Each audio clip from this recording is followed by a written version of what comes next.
And it was kind of fun seeing Matt Travis and James Galuli up here with Jacob. Interestingly, we didn't all compare notes what we were going to talk about between that session and this one. And it's going to be a perfect segue, though, for a lot of the things that were shared previously. I'm Joy Beeland. I'm the Vice President of Cybersecurity Compliance at Summit 7. And we're going to go ahead and kick off. I've got a gap in my cap. Just to double check. Matt, are you still in the room? There you are. Thank you, my friend. All right. Good stuff. So we're going to get started introducing our esteemed members of the panel today. Here we go. And I just introduced myself. As we introduce each of our panelists, we thought we'd do a little something fun because a lot of times you learn about like the company names and the titles of who we have, maybe some credentials, but you may not know something that makes them a little more human and fun. And the C3PAOs, the assessors out there, are quite human and quite fun, quite wonderful people, believe it or not. So to get us started, let's go ahead and have Matt Brueggemann from A-Line. Introduce yourself, but give us a little bit more interesting details about you like we see on the screen here. Pass the reCAPTCHA test that I'm human, yeah. I forgot this was happening. This is fantastic. My favorite high school memory. Okay, Matt Brueggemann from A-Line, obviously a C3PAO. I oversee all of our sort of federal services from go-to-marketing and on the service delivery side. So we do all sorts of cybersecurity assessments. So we're a top 3 FedRAMP assessor, but obviously into the CMMC space as well. Favorite high school memory? Filtering. I would say I was a big wrestler. Loved wrestling. If we have any wrestlers in the house. We had one woot. My junior year, I made it to state, and that was a big accomplishment for me, and I really enjoyed that. Best movie of all time, I feel like, especially because I heard a reference, I think it was from Daniel, you can't triple stamp a double stamp, which really brought me back to Dumb and Dumber. I love Dumb and Dumber. I'm a comedy guy.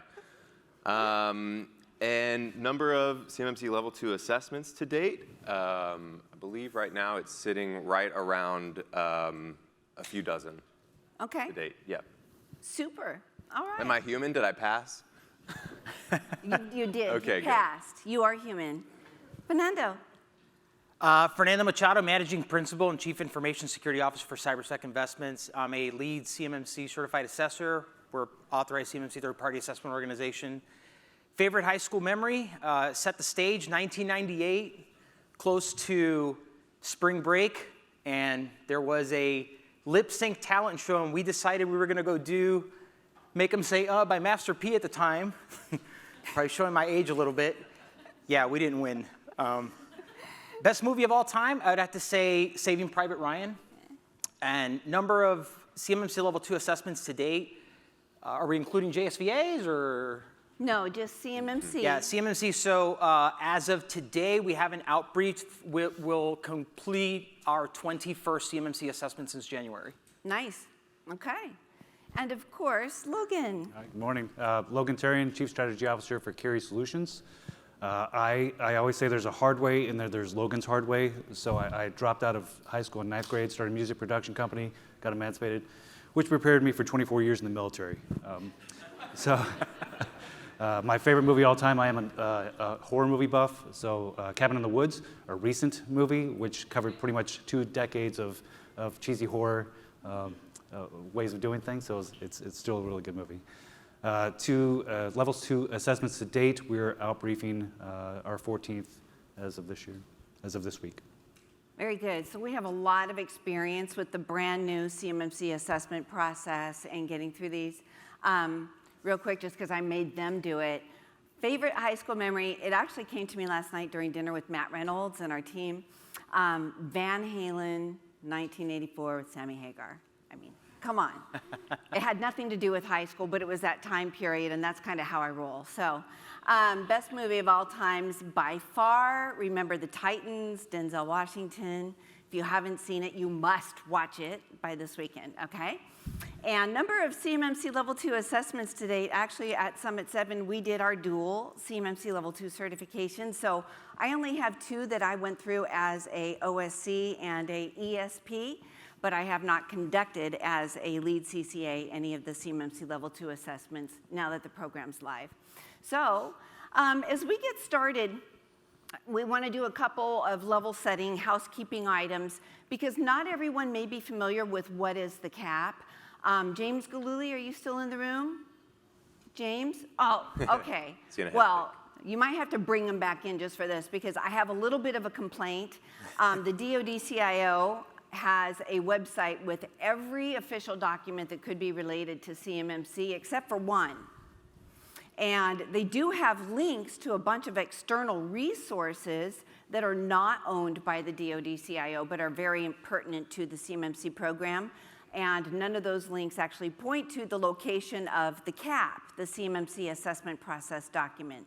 They do have at the very top of the list the new 32 CFR recently updated, and that document does inform a lot of what went into the CMMC Assessment Process document.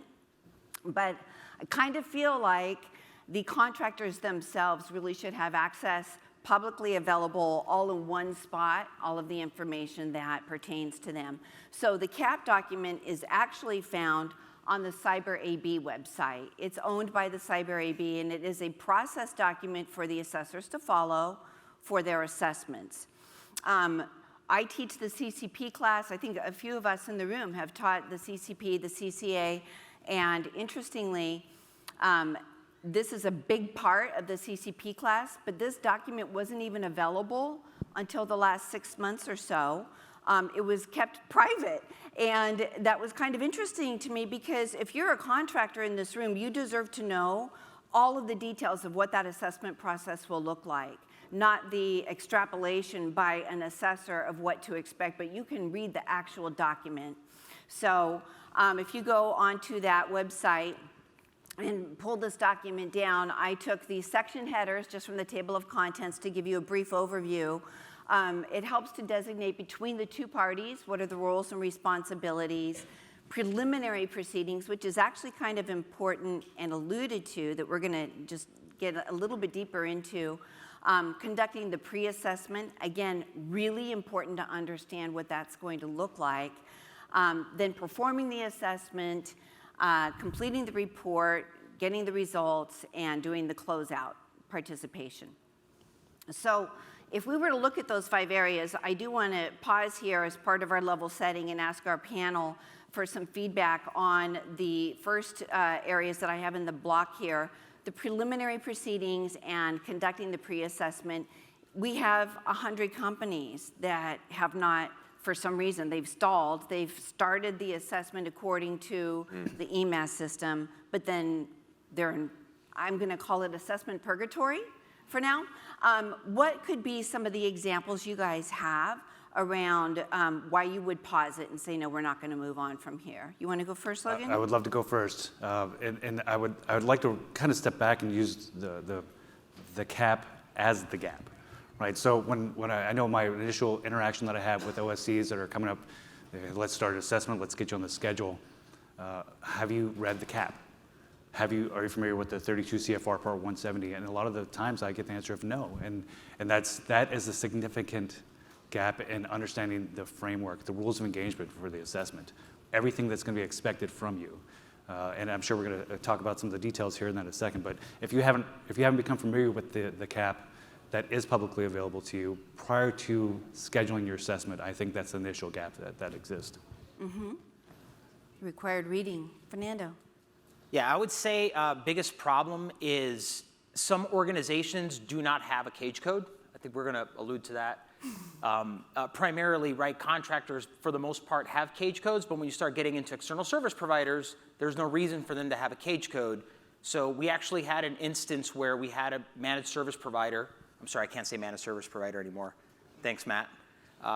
External service provider, and they were going to go through the preliminary process, and when we discovered they didn't have a cage code, their assessment was rescheduled and postponed until they were able to get that. And so by the time they actually did a registration into SAM and they were able to contact DLA to get a cage code, it took them about 3 to 4 weeks because DLA just kept kicking stuff back. So it took them 3 to 4 weeks to finally get through that process. And once they got the cage code, we were then able to proceed with phase 1. Excellent. Matt? Yeah, those are great. I agree. I think what are some of the surprises, as you mentioned, Joy, that this document exists. This document exists and it's helpful for you. Please go check it out. Similarly, anytime I'm talking to clients, I'll pull it up, I'll reference it, I'll send it to them. I want to make them as aware of it as possible. And then I've also run into that, Fernando, or I get that question up top is like, hey, I don't have a cage code. Can I get assessed? I'm like, you're going to need to get one. I would say the biggest thing, and I tell clients this all the time, especially for phase 1, conducting the pre-assessment, the biggest sort of surprise is that this is not an assessment on whether we think you will successfully receive your certification or not. That is not what the pre-assessment is intended for.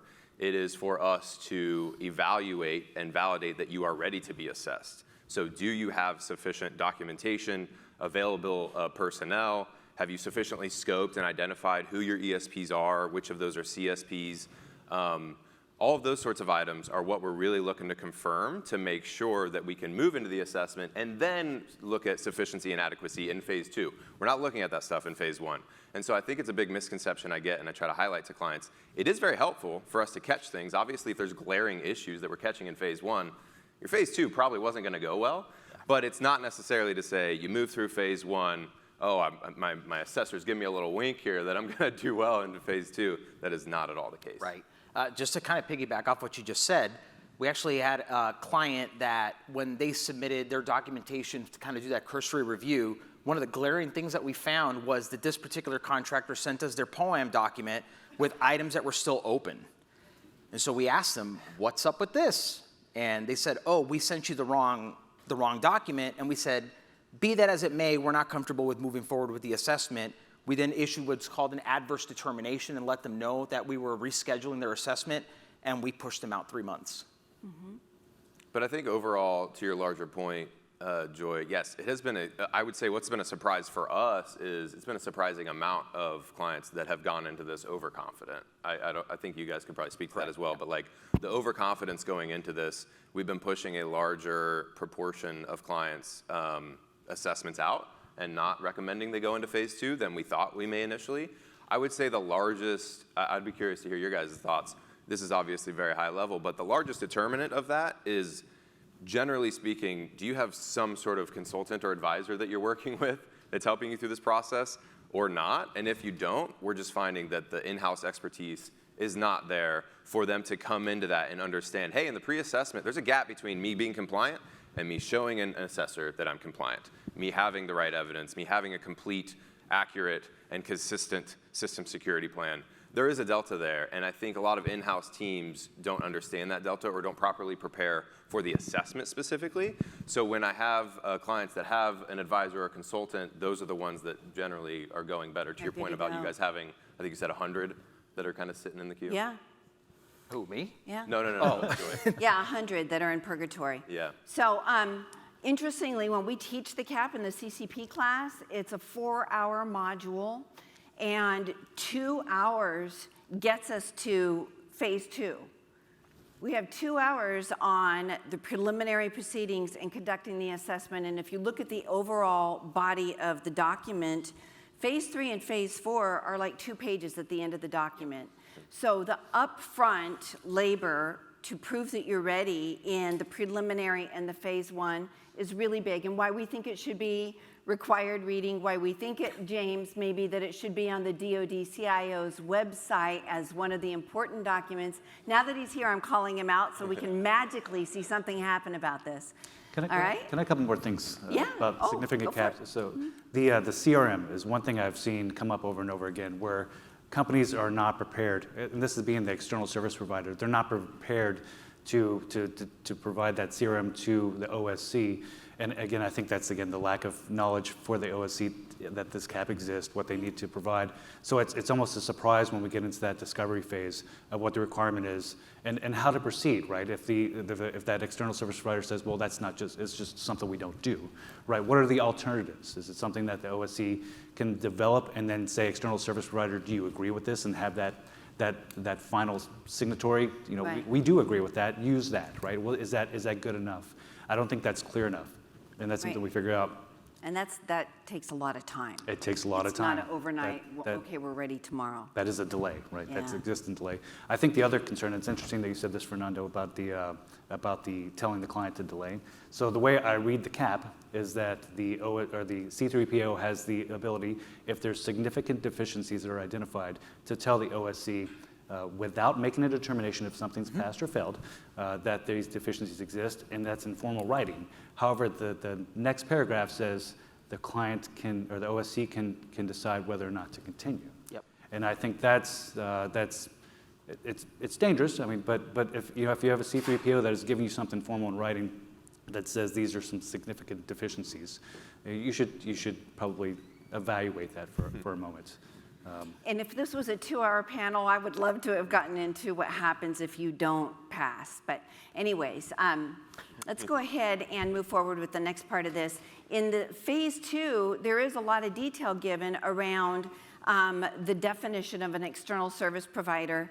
Matt, God bless you, please get rid of the ESP that is not a CSP. In order for us to say just it's an MSP or maybe an MSSP, I may just do that from up here, but there's a couple of definitions that are given, and this is carried over from 32 CFR into the cap also. But for example, Matt, do you want to give the definition of what they would say a MSP or an MSSP, some examples of services they would provide? Yeah, sure. So I would agree. It's always fun being like ESP, non-CSP. It's like these little decision trees with a lot of acronyms. So as far as for the cloud service provider, that one's fascinating because, again, Align, we're a 3PAO, so historically done more FedRAMP assessments. That was kind of our bread and butter on our federal NIST-based assessment team, so we have a very good understanding as to what a cloud service provider is and is not. And this question comes up a lot with equivalency. I get a lot of clients coming to me and saying, hey, I want a CMMC level 2 assessment, start asking some initial sort of questions around like what services they provide, who they are, that sort of stuff. And I'm like, I think you're a cloud service provider. And they're like, yeah, I mean, we are that, but I want a CMMC level 2 certification. And I say, well, your requirement is FedRAMP moderate or equivalent. So a cloud service provider, fits that category of providing a ubiquitous, on-demand sort of cloud service to an organization where that organization would be treating you as an external service provider and sending you, in this case, CUI that would pull them into scope, that they are managing the production environment of, right? I forget, was I going through all of them, or you want me to? Yeah, no, just that part of it. Okay. The reason that we wanted to call this out as a distinction is that there is somebody in the ecosystem that's created a new definition or a meaning behind a cloud service provider, and there's two. It's a cloud service provider or it's an external service provider that is not a cloud service provider. But in an example, Fernando, help me with this. Let's just say that you're a headquarters and you're hosting data for your entire organization, and you're providing IT services for all of your own satellite remote locations. Now, that would be a cloud service provider, right? Correct, but they would not be external, and that is the key part. I think we heard in a conference somewhere that if that organization, same thing, HQ is providing managed services to their own subsidiaries, that HQ would need to be FedRAMP moderate or equivalent, which is absolutely incorrect. Anybody that might have seen or heard that, we want to just level set right now. That is not external service provider and does not require your own organization to become FedRAMP. Okay, we're all clear. Okay, very good. Let's go ahead and move on now. So one more. Okay. I'm with me now. Gap number 1. Let's get into it. 32 CFR informs the definition of an ESP, and it also says there's nothing in the rule that precludes an ESP that's not a CSP, otherwise known as an MSP, from getting its own voluntary CMMC assessment. And so it goes on to say that, of course, the MSP has to have their own cage code so that they can be entered into the EMAS and the SPRS account assigned, so additional things they would need to do. But they're saying that if they request the voluntary CMMC assessment, that that can be used as a market differentiator, basically, right? Now, when I look at this, I'm thinking to myself, we don't have any information, though, on how a MSP is going to be assessed any differently from an organization seeking certification. And so I just wanted to kind of check with you guys, knowing that you've all been working with MSPs. Is there any distinction that you're making? Are you asking them to show you the CUI data flow, and why would that not make sense? And do you want to just start us off? Sure, I think because it's a different way of doing business, right? We have to evaluate it on two ends, right? So if I were evaluating an OSC, I look at the data in and out from one side, right? Who is these cloud service providers it's working with, external service providers, security protection assets. But as an MSP, and let me back this up, there's not really clear guidance on how to do this. So now we're developing, and a lot of us agree on how to do this, and that's good because we communicate. If the string were to get pulled months from now, did we do it right? Now, did we employ that diligence required to make sure that we did a good job, right? So the best way that I can see is to also evaluate the CRM on the client-facing side of that MSP as well, and to determine what evidence would be required from both sides, and evaluate that, and just make kind of an attestation of the evidence that could be provided from the ESP or what would have to be provided by the client, because there's really no, again, formal way to do this right now. Was there a lot of confusion at the outset when you had MSPs calling you to get their CMMC Level 2 assessments? Yeah, so like in the beginning, not necessarily, because we've been talking about it over the last several months, like how ESPs were going to be assessed. And I think I'm in agreement with Logan and Matt. And so it was essentially assessing the ESP, all 320 assessment objectives, and then that the SRM, the services that they're going to be providing to clients, tie back to the assessed environment. We have had instances where organizations will come to us and they'll say, we're a SOC as a service and we only provide this much, so we want to get a level 2 cert for just this. No. Yeah. You're going to go through the full 320 assessment objectives and the SRM that ties back to the assessed environment. Yeah. I would agree. I mean, I just don't think there's any other way to do it right now, right? Like ideally, in that case, yeah, maybe there is something that could carve out and say like, hey, we only need to assess for the services that are relevant to, DIB clients in that instance. But yeah, especially without any clear guidance, it's like, yeah, and I get that too. Like, yeah. I'm just looking at this. How reduced can the assessment scope need to be? How many assessment objectives do you really need to look at? We need to look at all of them. Correct. Yeah. And just as detailed, just the same, they have to have their own system security plan. They have to have their own staff participate in the assessment. Yep. So there's similarities, but there are distinct ways of doing business that an MSP really needs to be considered in the assessment process, right? Let's go ahead and move to the next one.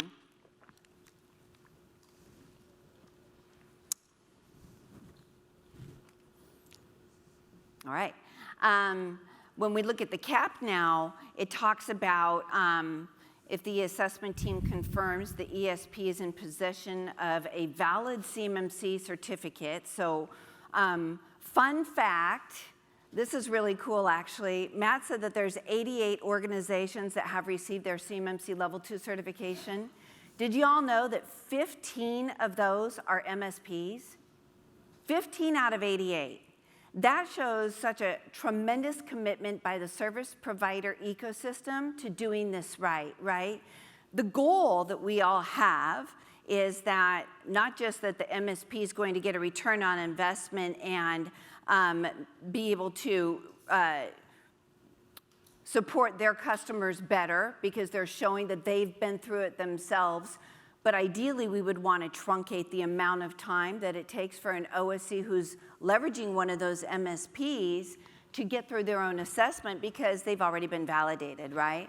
So what I have made bold on this blurb from the CAP is the word inherited. And Matt, that's okay with me diving into this. We talked about it this morning, but the word inherited is kind of loaded.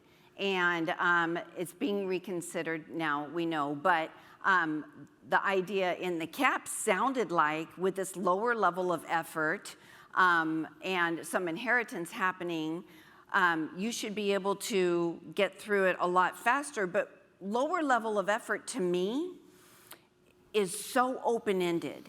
And I know at Summit 7, we've seen it all the way from really much faster and easier to it made no difference at all. So what is kind of the rule of thumb that you guys are working with? Do you have any insight here? Unfortunately, because it's not well-defined, it's in the depends. It depends stated. Our favorite answer. And so, you know, if it's a company that I've never worked with before, you know, there may be a sample point to take a look at. But it also depends on what their CRM looks like. You know, what evidence do they provide? I will tell you that if we had a FedRAMP authorized inheritance, we would never say, where's your Microsoft personnel to show up? Does everyone understand what he just said? The inheritance, and expand on that for just a minute. The CRM from Microsoft. So that it's just a well-defined, the customer does this, Microsoft does this, or whoever that cloud service provider is, right? I'm not picking on them. But through that, they've gone through that assessment process. Again, there's not a level of expectation that we would ask that cloud service provider to provide people in that room because it's already been through that evaluation.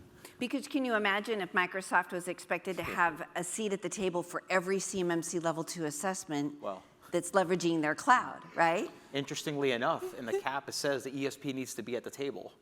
The ESP, meaning the ESP, not a CSP. The cap doesn't specify which ESP we're talking about, whether it's a cloud service provider or not. So good luck getting Microsoft and Amazon at the table. Yeah. Right. You have a, no, I'm not going to say it. The body of evidence is easier to get now, so. Yeah. So I think it depends, and I think the level of familiarity. If I've already assessed this company as an external service provider, using that external service provider multiple times, right? I don't need to see that again. I just saw it last week, right? So there's a little familiarity that could exist, and that's reasonable, right? I've already sampled that 5 times this month, but you know, unfortunately, because of that lack of clear guidance. And when we think, well, at least I'll speak for myself, when I think that something exists a certain way, I'll bring it up, and it's not really confirmed, right? That's either a good question, or that's not really how we look at it. But there's not that the black and white to go along. And again, my concern is that at the end of the day, or 2 months from now, if some string was pulled, that we did it right, that nobody can call it a question, and that we have to get everybody back in the room to redo this. Yeah, I would say, kind of like to touch on your point, when it comes to like managed service providers, if we're familiar with them, and then as we start going through assessments and we start seeing the same pattern, the same services provided, the same organizationally defined parameters over and over again throughout the shared responsibility matrix, obviously once I've seen it several times, you start to become familiar, you start to become more comfortable with that service managed service provider. And then of course, right, we always have the discretion to kind of spot check on if the managed service provider is still doing the things that they're supposed to be doing. Yeah, I agree. I mean, obviously the responsibility matrix is crucial, and that's what kind of leads to the it depends, because that could be very clear, or that could be not clear at all. But in general, assuming that is a clear responsibility matrix, the things that we would check more so, again, we're not going to revalidate controls that have been assessed and certified. But we may still ask for a contract showing that you are doing this work with them, that it is for the services that are outlined in the CRM, that it is at the appropriate CMMC level, those sorts of things. Or we may ask, just in like an interview question, something to the effect of like, hey, you know, can you show us that you're utilizing this service? So it's not us. I think that's what, in my eyes, is the lower level of effort. Like, we still have to validate that they're utilizing these services as intended and as contracted for and as outlined as what you're actually inheriting in the CRM. But we're not having to go revalidate anything for that ESP by directly assessing them. Yeah. So what I'm hearing is the more detailed the shared responsibility matrix, the better. Oh, yeah. I'm also hearing that after you've had a certain number of interactions or engagements where that MSP has shown up, they've got the full body of evidence, you know they already have their CMMC level 2, that level of comfort is starting to equate to the level of effort, right? And that makes sense because they've kind of proven themselves over and over.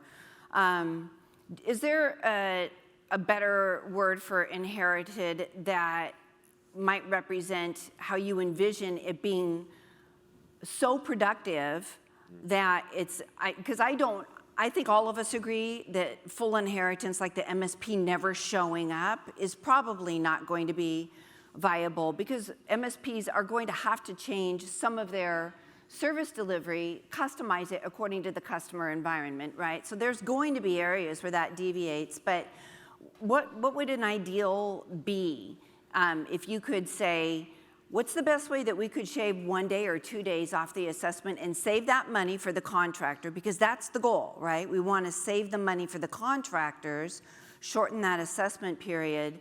Do you have any ideas or any thoughts about that? I think one way to do it is have, for the line of business that the ESP is working with, to have a customized CRM that's evaluated during that level 2 assessment. So, and then confirmation and attestation from whoever the C3POs that evaluated that specific CRM. So when we pick that up, we can confirm that that CRM is appropriate to that line of business that customer is using. I'll tell you how it goes a little sideways is if I ask the question about how this is being used or inherited, and the answer differs than what's on the CRM. That's when it starts to unravel and I have to ask for more evidence. So what you're saying points me to, it better be well documented in the customer's system security plan, and they should be very familiar with which role each of those players plays. Yes, ma'am. Right.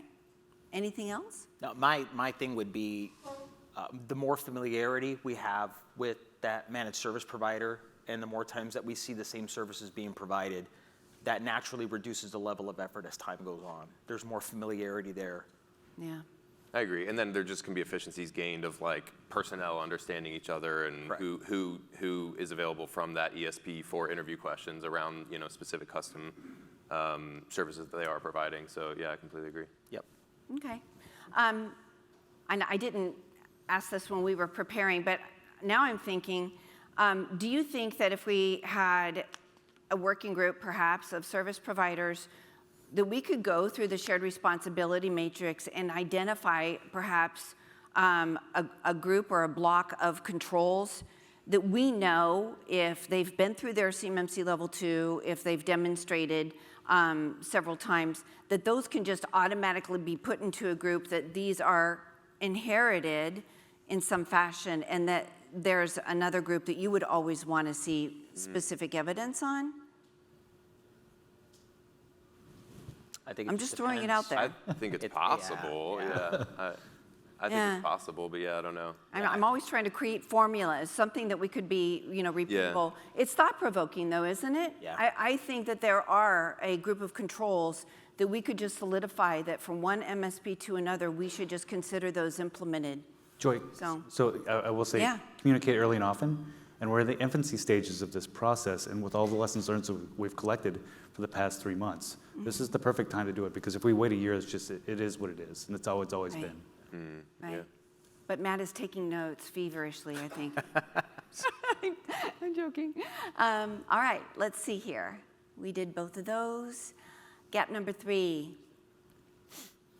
All right, the use of an ESP, its relationship to the OSA and the services provided need to be documented in the system security plan and described in the service description. That's what's in the 32 CFR, and then the CAP says they should evaluate the customer responsibility matrix of an ESP is up to date, includes all the relevant parties. So if you kind of combine those together, what are you expecting to see in the documentation that the OSC is going to be putting forth, representing their relationship with that MSP? I mean, we kind of touched on it, but is there anything additional you'd be watching for? I think just drilling in on some of that CAP language, like I mentioned, like to confirm that it is like inherited or inheritable in this sense, we have to confirm, yes, that there is some sort of contract, that it is within the relevant time frame, that it is up to date, it is eligible. Again, it's relevant to these security responsibilities that the managed service provider says they're providing. That is the service that they are utilizing, showing how they are utilizing them and that they are configuring them, which obviously we touched on a little bit. So yeah, I think it really just gets down to, again, like confirming that and evaluating that these services that we're saying, hey, here's the CRM for, It's like we have to validate that that is, I guess, applicable, because we've seen that be a little bit hit or miss, or some misunderstanding, especially in like an OSC's SSP. Maybe in their SSP, they don't have it properly documented, like how they're implementing a certain service from an MSP, and it makes it seem as if they haven't talked to each other about what service they're providing and what they think they're actually getting from it, as documented in their SSP. Okay. Yeah, and the only thing I was going to talk about was external service providers that are cloud service providers, obviously being FedRAMP moderate or equivalent, and then showing that body of evidence if it's equivalent in accordance with the DoD memo from December of 2023. And if it's FedRAMP moderate authorized, you have that customer implementation summary that delineates what that cloud service provider is responsible for and what the contractor is responsible for. Now, would you expect to see the verbiage from a FedRAMP cloud service provider copied into the customer's system security plan, or can that be provided as an additional just body of evidence? How would you guys expect to see that? So it can be separate, in my opinion. Yeah, I've seen the SIS, or the implementation summary, and I've reviewed that. But as long as the SSP talks about how it's used, or that it is used to help implement that requirement, I can read both, and we do. Right. Fun fact, because I agree that the body of evidence can just be the body of evidence, but make sure whoever's demonstrating to an assessor any of that technical component of what the cloud service provider does, that they understand what is Microsoft's responsibility and what's theirs, because that does happen to come up where you're sitting there as an assessor and you're thinking all they have to do is say Microsoft does that. And they will spend 10, 15 minutes looking through, well, I know it's here somewhere, but whoever is actually performing those services, have them be very clear on what Microsoft does, because it's not generally going to be included in the SSP. It's not combined all as one, right? So familiarity, even you can't just say Microsoft does that without being really specific of how you know that. Yep. Yeah. All right? The other thing really quickly on this, Joy, is a lot of questions around this, especially equivalency. There's no marketplace you can go to see FedRAMP equivalency. You can obviously go to the FedRAMP marketplace for FedRAMP authorized products. It does come down to that body of evidence, and the C3PAOs are not reassessing that body of evidence. They are not given the same, they're not a 3PAO who can perform against FedRAMP assessments. They are confirming that the body of evidence is there, which does include a FedRAMP security assessment report and SAP and some deliverables from a 3PAO as they got assessed against the FedRAMP moderate baseline. Yep. But to clarify, the C3PAOs are not going in and doing any of those assessments against FedRAMP moderate controls. They're confirming that body of evidence is there. That's right. Yep. Right. All right. Let's see, number 4 here. Per the CAP, assessors may evaluate not met security requirements during the assessment for 10 business days. This happened to come up in our last panel about the 10 business days and what does that actually mean. And I've heard about it in all these different ways, as Matt was alluding to. I'd like to get our panel's take on it, though. What's the real-life experience of what that 10 days represents? You want to go first? I'll go first. So controls are allowed to be reevaluated, the ones that aren't met, during the course of the assessment up to 10 business days after, provided that 3 criteria is met. Number 1, they provide additional evidence that the control's met. Number 2, that it does not affect or limit or change the other controls that have ever been marked as met. And 3, it's prior to the submission of the assessment results. Now, in real life, the way that this is actually, how it's interpreted and how it's written are 2 separate things, and I've conferred with various attorneys on this. You're allowed to make changes during that course of those 10 business days and during the course of the assessment, provided that those 3 criteria are met. Perfect example, because a lot of people say documentation only or technical changes only, so I'll give a perfect example of something that actually did happen. In the customer's documentation for their 3.1.9, their notice and consent banner, they had about 5 or 6 sentences for what their notice and consent banner said. The person had copied and pasted, obviously, that into the technical configuration, but only copied over about 3 of the sentences. So now we have a disconnect between the documentation and what's actually technically configured. So is that a failure? right? For something as minor as that, and again, to like what Matt Travis had mentioned earlier, we were given a lot of discretion. So as long as they follow their change control processes during the course of the assessment and up to 10 business days after, we were able to go back and reevaluate that. It was an obvious mistake that had happened. Go ahead. I did mention I was in the military for 24 years, right? So I met a gentleman in the crowd today that we know each other because we used to swap parts on the pier so we could get underway and go on deployment. And I don't want to be in the business of shutting businesses down because of a way that something is read. I will say under the JSVA, we did have limitations on technical changes, and those were required by DIPCAC, and we had limitations on administrative changes so we can meet DIPCAC's timeline. There was no POAM restrictions like there are now, and when I saw that there were the 10 days allowed for these changes, I thought that was a good thing. Yeah. It gives businesses the opportunity to make the changes required to meet the security requirement and provide the evidence that is being met. So I've read it in the way that Fernando is similarly reading it, and I think it's a very positive thing for the environment and for the Department of Defense to continue to receive the parts that they need. I would agree. And I think there's clearly some discrepancy between intent and how it's written and being interpreted. Because Matt spoke on the intent earlier, right? And he outlines, I think correctly, and as has been outlined to us, that the intent was that no major changes would be made. These are, I'm not going to quote Matt exactly, I forget exactly what he said, but something to the effect of, hey, we just forgot to provide the right piece of evidence, or the person wasn't there, let's have them reevaluate. But yeah, as it's written, I do think there's some discrepancy, so if we want clarity on that, we should probably revise it to clarify that. But I think we're all aligned there, and I don't know if you guys have either, I don't know that I've talked to another C3PAO that starkly views this differently. There might be a little bit of wiggle room here and there between different C3PAOs as to their reading of this, but you have that time to resubmit evidence for us to reassess if it was not met. Now, there's a time limitation, so that obviously implies some limitations in what you can actually do in that amount of time. So questions around 1, 3, 5 pointers. Again, as we're all saying here, we're not putting any specific limits right now on whether they're point limiters or not.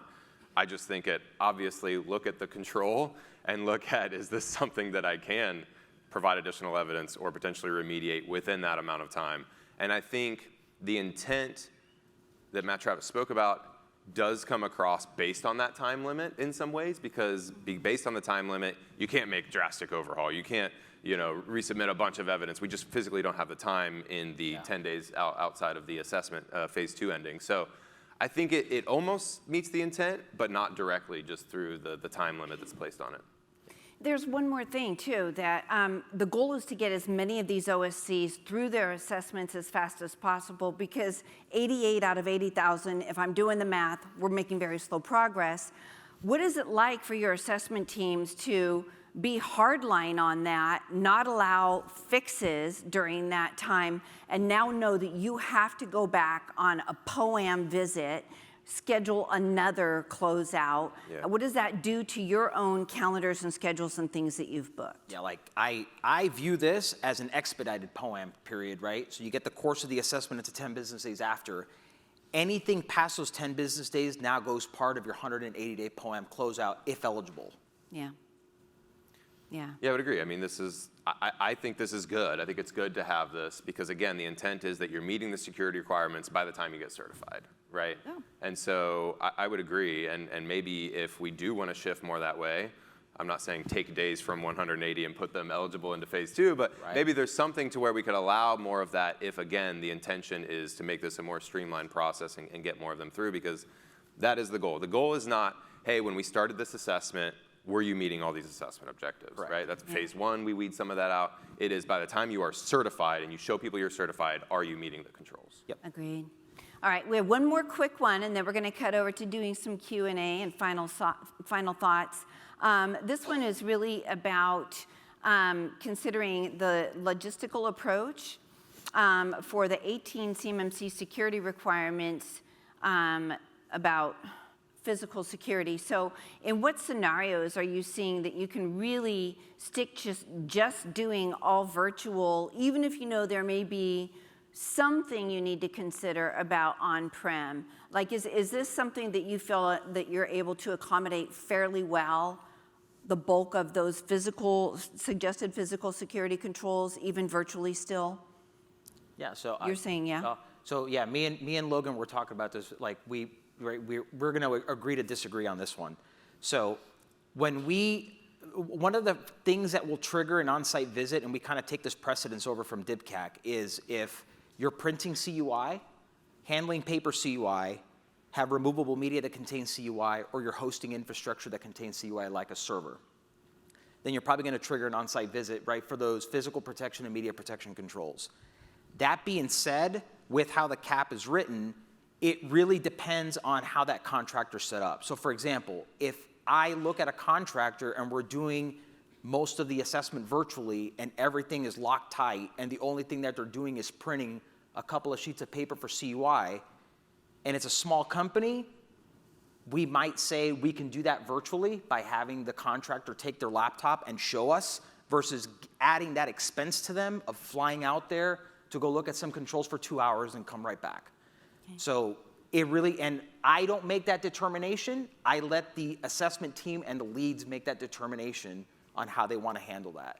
There have been times where they've exercised that. There have been times where they've actually said, you know, it's been a kind of a rough road. We're definitely going to go out there and go take a look. Coming back to the confidence level and counterpoint. Again, I'm always worried about due diligence, right, and taking a hard look. I haven't ran across an environment yet that was so simple where we could say that, all right, let's just take a look at that over the video. It may, based off of how the cap is written, there's potential. But I've worked with organizations that were just a little bit more expansive, where it would just be logistically troublesome to walk around with a camera for 6 hours. So again, the cap is written in a way that supports that. I just haven't crossed that road yet. But my concern is always, if the string were pulled by Department of Justice tomorrow, can we all stand in front of them and say, we did the job that was required? I totally respect that. And that we didn't talk about it, but alternative work sites. You know, I think that's something we're working through right now too. Waiting for we need to have guidance. another hour panel, you guys.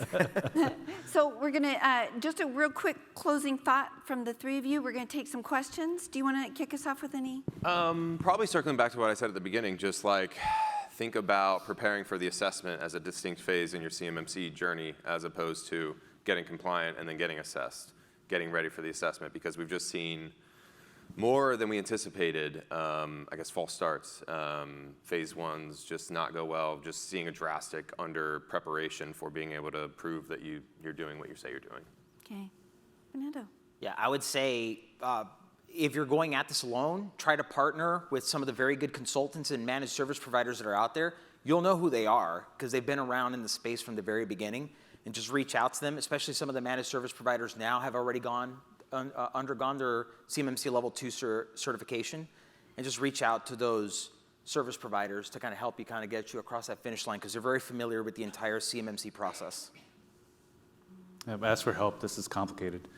I do this for 40 hours a week, and I'm always reading something new. I'm always learning a different perspective.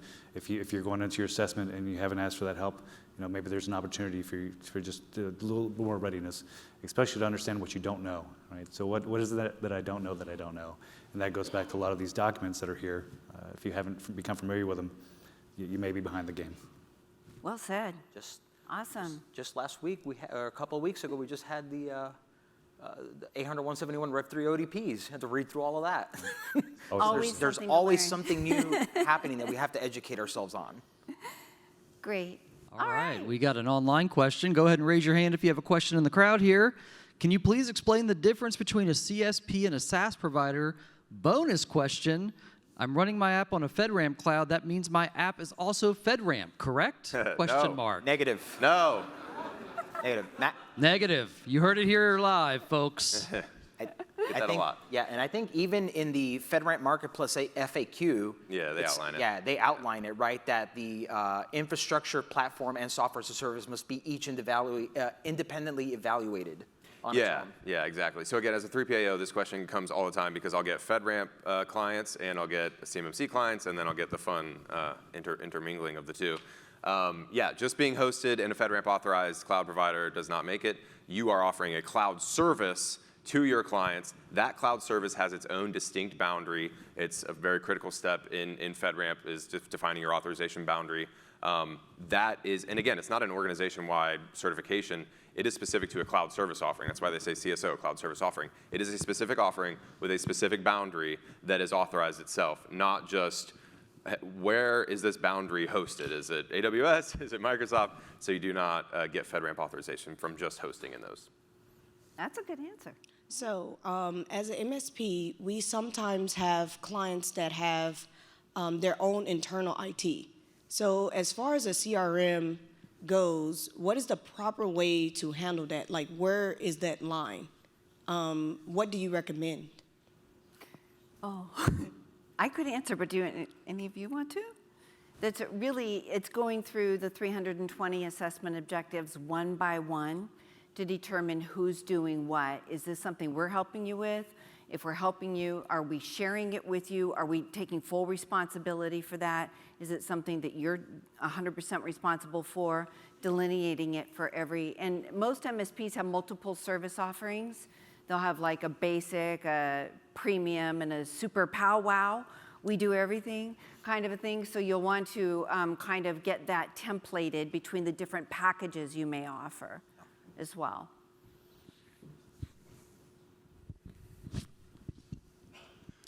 It's really great to hear that the C3POs are actually going to look at how they can reduce their operational cost by working with MSPs that they evaluated over and over again. Are you going to pass those cost reductions down to the OSCs? Oh, absolutely.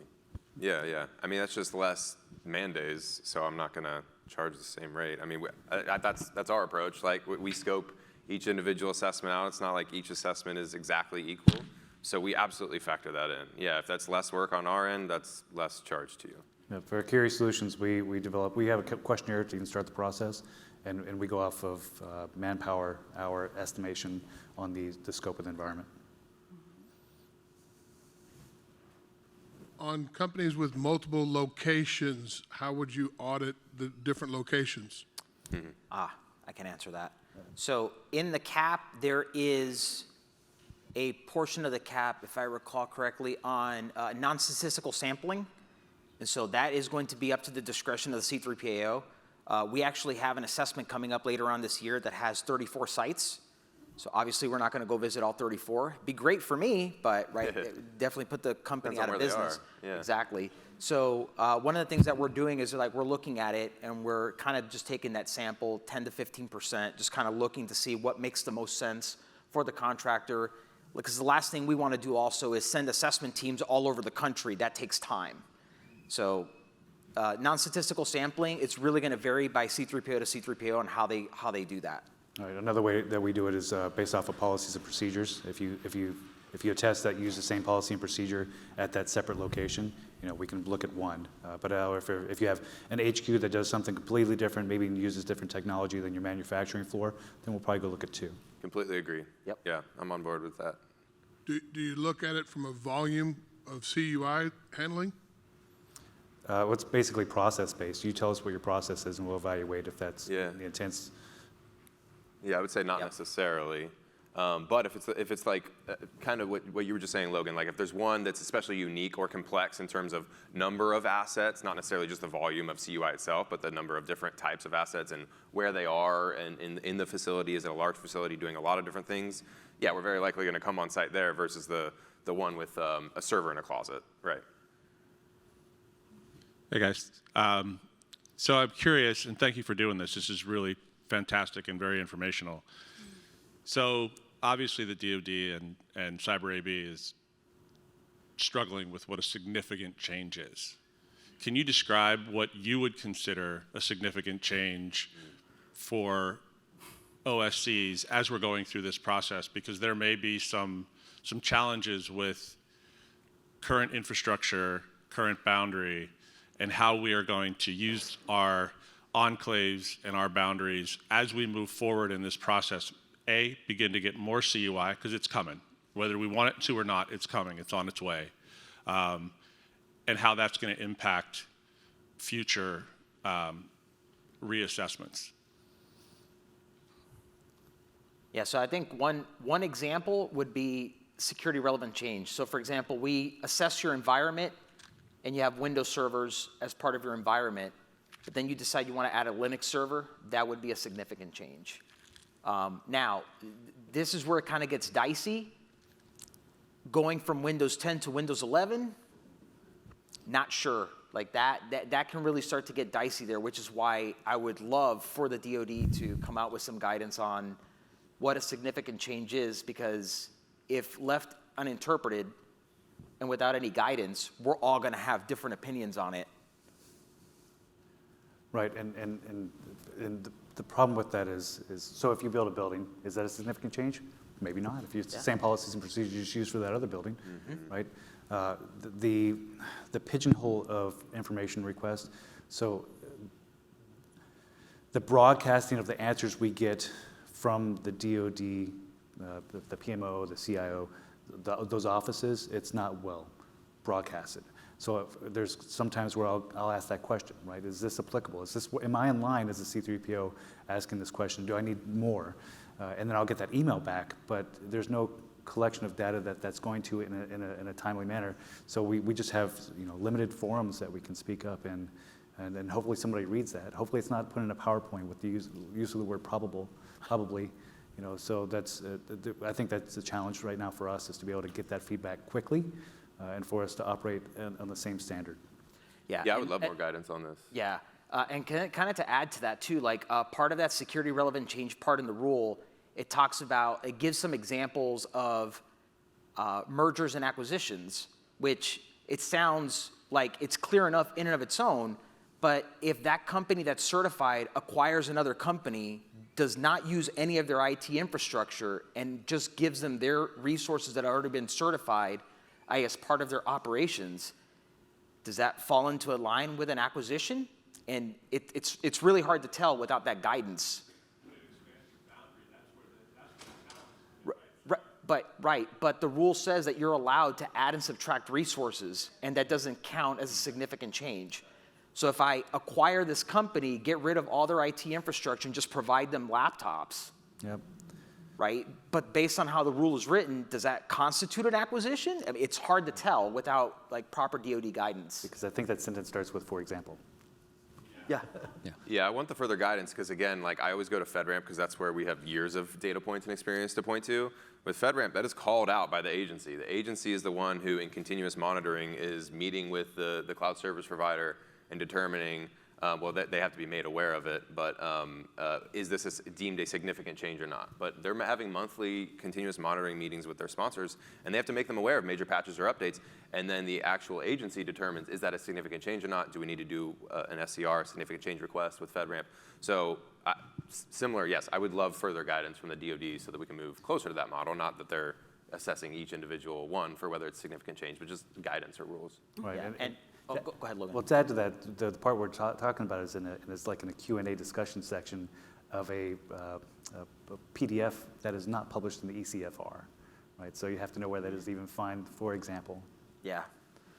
All right, Also- go ahead, Fernando. Yeah, and just to add to that final point, we have half of the story, because at the bottom of that paragraph it says, right, per the 48 CFR, you shall notify the contracting officer within 48 hours. So we only have, maybe the 48 CFR expands on that, right, to be determined.